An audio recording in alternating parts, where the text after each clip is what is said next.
दूसरा दीर्घवृत्त x का वर्ग बटे a का वर्ग धन y का वर्ग बटे b का वर्ग बराबर 1 से घिरे क्षेत्र का क्षेत्रफल ज्ञात कीजिए। तो हमें इसमें इस दीर्घवृत्त का क्षेत्रफल ज्ञात करना है। यहाँ पर हम लिखेंगे, दिया है x का वर्ग बटे a का वर्ग धन y का वर्ग बटे b का वर्ग बराबर 1। तो यहाँ पर ये एक दीर्घवृत्त का समीकरण है और यहाँ पर a का वर्ग x का वर्ग के नीचे है और b का वर्ग y का वर्ग के नीचे है। इसका मतलब है कि यहाँ पर a है x का निर्देशांक और b है y के निर्देशांक। यहाँ पर हम दीर्घवृत्त बनाएंगे तो यहाँ पर हम इसे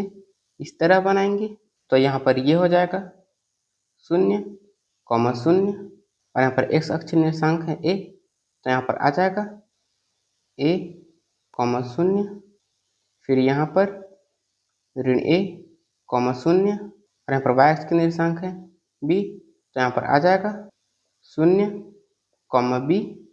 और यहाँ पर 0, ऋण b।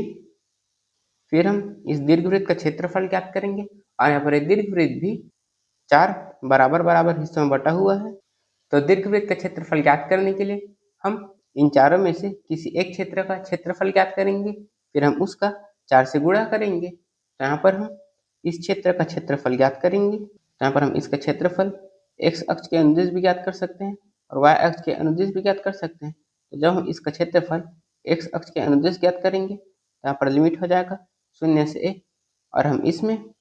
y बराबर ज्ञात करेंगे। मतलब हम यहाँ पर इन सभी को इस तरफ ले जाएंगे, फिर हम y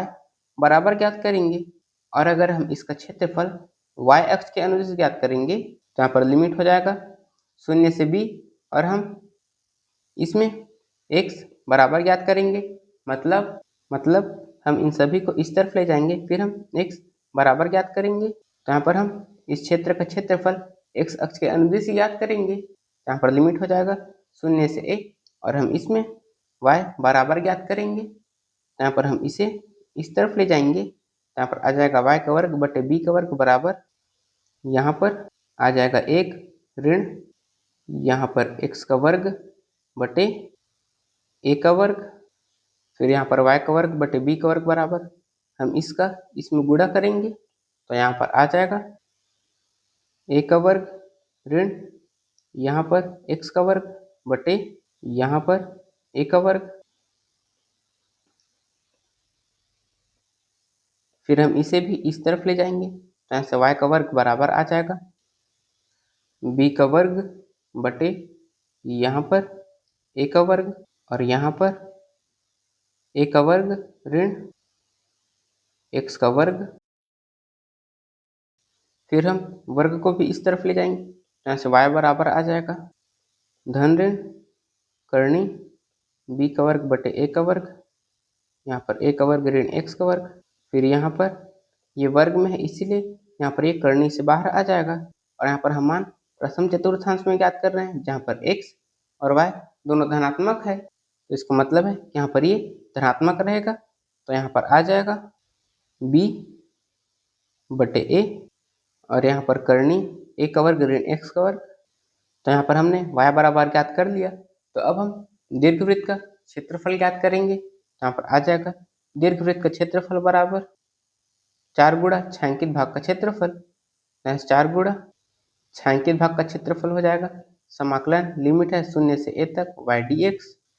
फिर यहाँ पर 4 गुणा हम यहाँ पर y का मान रखेंगे जो है ये, तो यहाँ पर आ जाएगा समाकलन लिमिट है 0 से a तक, फिर यहाँ पर b बटे a, यहाँ पर करनी a का वर्ग ऋण x का वर्ग, फिर यहाँ पर dx और यहाँ पर b बटे a कांस्टेंट है तो ये बाहर आ जाएगा। तो यहाँ पर आ जाएगा b बटे a और यहाँ पर समाकलन लिमिट है 0 से a तक करनी a का वर्ग ऋण x का वर्ग, यहाँ पर dx। तो यहाँ पर 4 गुणा b बटे a हम इसका समाकलन करेंगे। तो जब हम इसका समाकलन करते हैं तो उसका सूत्र होता है x बटे 2 करनी a का वर्ग ऋण x का वर्ग धन a वर्ग बटे 2 sine inverse x upon a धन c। तो जब हम इसका समाकलन करेंगे तो यहाँ पर इसका मान आएगा ये, लेकिन यहाँ पर इसमें लिमिट है इसीलिए हम आखिर में धन c नहीं लिखेंगे। तो यहाँ पर आ जाएगा x बटे 2, यहाँ पर करनी a का वर्ग ऋण x का वर्ग धन यहाँ पर a का वर्ग बटे 2 फिर यहाँ पर sine inverse x upon a, और यहाँ पर लिमिट है 0 से a तक। फिर यहाँ पर 4 गुणा b बटे a, हम इसमें upper limit minus lower limit का सूत्र लगाएंगे, और यहाँ पर अपर लिमिट है a और लोअर लिमिट है 0, तो हम इसमें x की जगह में पहले a लिखेंगे, तो यहाँ पर आ जाएगा a बटे 2, यहाँ पर करनी a का वर्ग ऋण a का वर्ग धन यहाँ पर a का वर्ग बटे 2, फिर यहाँ पर साइन इनवर्स a बटे a ऋण, अब हम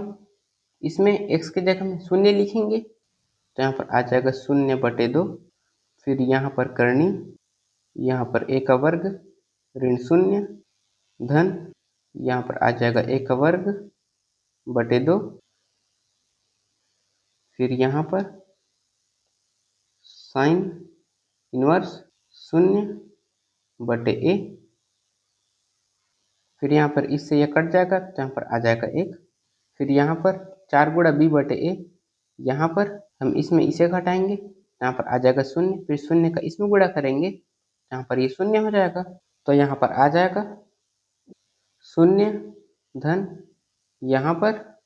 बचा है a का वर्ग बटे 2 और साइन इनवर्स 1, और साइन इनवर्स 1 का मान होता है पाई बाई 2, तो यहाँ पर आ जाएगा a का वर्ग बटे 2 गुणा पाई बाई 2, फिर हम इनका गुणा करेंगे, तो यहाँ पर आ जाएगा पाई a का वर्ग बटे 4 ऋण यहाँ पर ये हो जाएगा 0, फिर 0 का इसमें गुणा, यहाँ पर ये 0 हो जाएगा, और यहाँ पर 0 बटे a का मान भी 0 हो जाएगा, तो यहाँ पर आ जाएगा साइन इनवर्स 0, और साइन इनवर्स 0 का मान भी 0 ही होता है, तो यहाँ पर आ जाएगा 0, और 0 का इसमें गुणा, यहाँ पर ये भी 0 हो जाएगा, तो यहाँ पर आ जाएगा 0 धन 0, फिर हम इसे जोड़ेंगे, तो यहाँ पर आ जाएगा 0,